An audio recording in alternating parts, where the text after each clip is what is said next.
Now, I was going to buy me a headache rack for my truck, but as soon as I got to the store, I saw that they cost about $200 to $300, and they didn't have no auxiliary light, and some of them got in the way of my game box.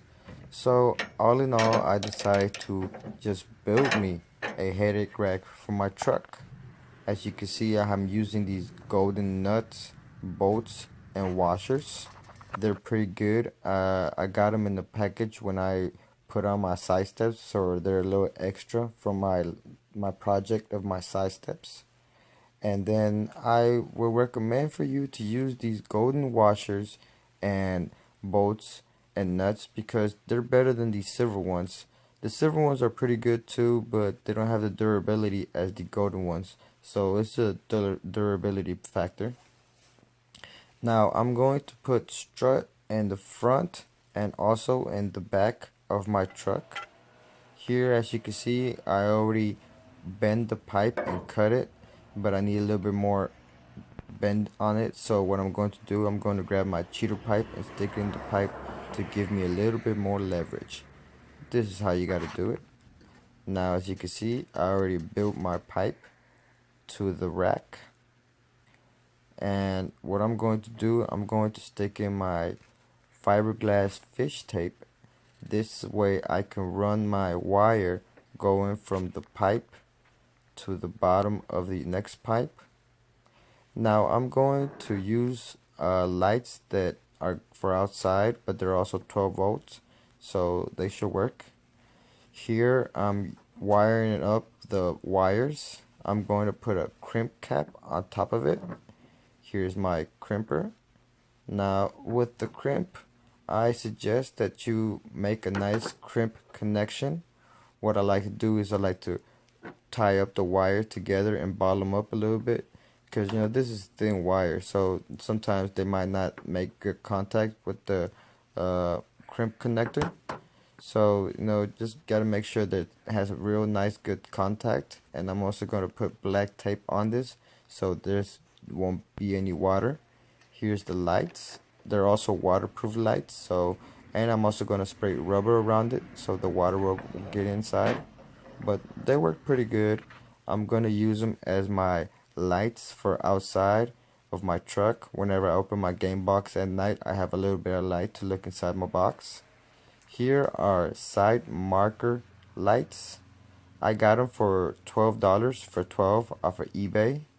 So it's a pretty good deal. I'm going to use the yellow ones as my cab lights and the red ones as my blinker lights. As you can see, it working right here.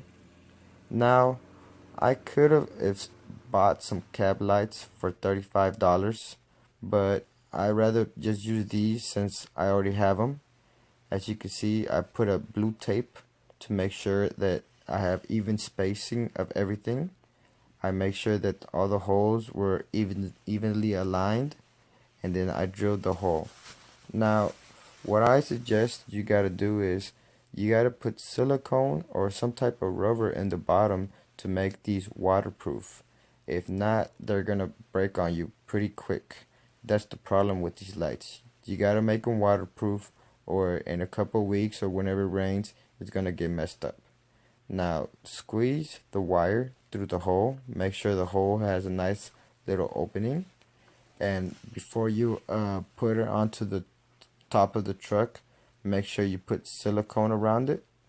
Now, you got to make sure you use the right drill bit for these screws. They came with a preset of screws. I like to leave the light on top of the truck. This way the hole is exactly where I need it, and it doesn't just go from one place to another. Sometimes it happens.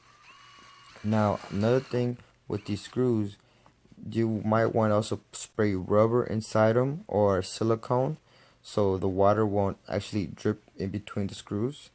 Here I just took apart some of the headliner, not all of it. I know if it would have been a lot easier if I took all the headliner off, but then I had to put it back on, and it's a little bit more work. Here I'm going to put this cap that goes for my sun visor. Now this cap has a black little plastic thing in the back. Now the problem is it has two.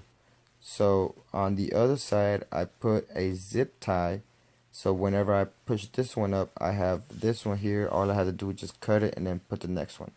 And as you can see, I already put them up. Here is the sun visor, and here are 3 screws that you have to screw in for the sun visor to stay attached to the roof.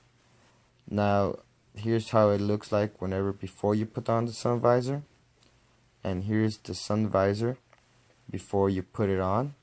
It just has 3 screws, and you just gotta make sure the holes are aligned with the holes on top of the roof. Here I'm going to make some extra brake lights. All I did was cut the line of the brake light and spliced in. It's not too much, and here's the final result. I like it, it's pretty good. Here I'm going to show you how to make mud flaps using roofing shingles. Now you can also use a plastic rubber mat. Here, as you can see, I have my template, my cardboard template. Now this is a pretty cheap mud flaps, but I'm just showing it for my viewers.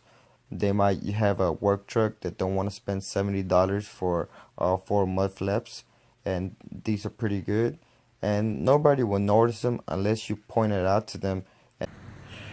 This on this side, it only came with 1 screw. There's more screws here. As you can see, there's one here.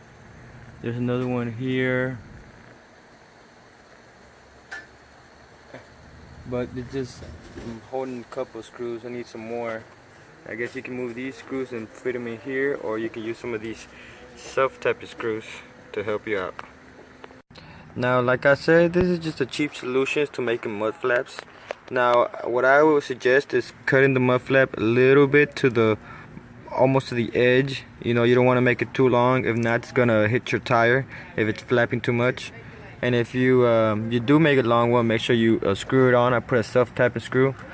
Now, most of my fender wells were rectangles, so it was kind of easy because all of them are sort of the same.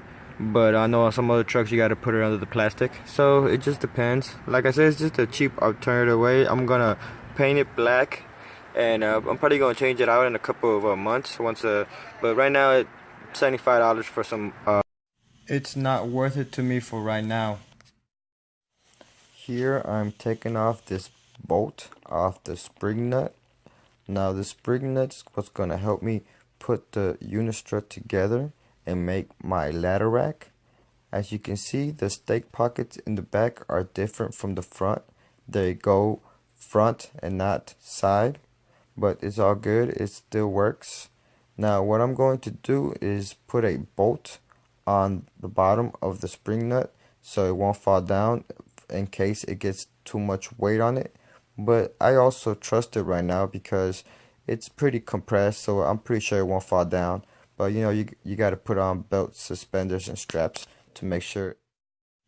And here is the final result of my hard work. Here's the ladder rack. As you can see, I also painted it black. It gives it more of a appealing color. And for the next video, I'm going to show you how to install these lights to your signal lights of the back of your truck. That's going to be for next video.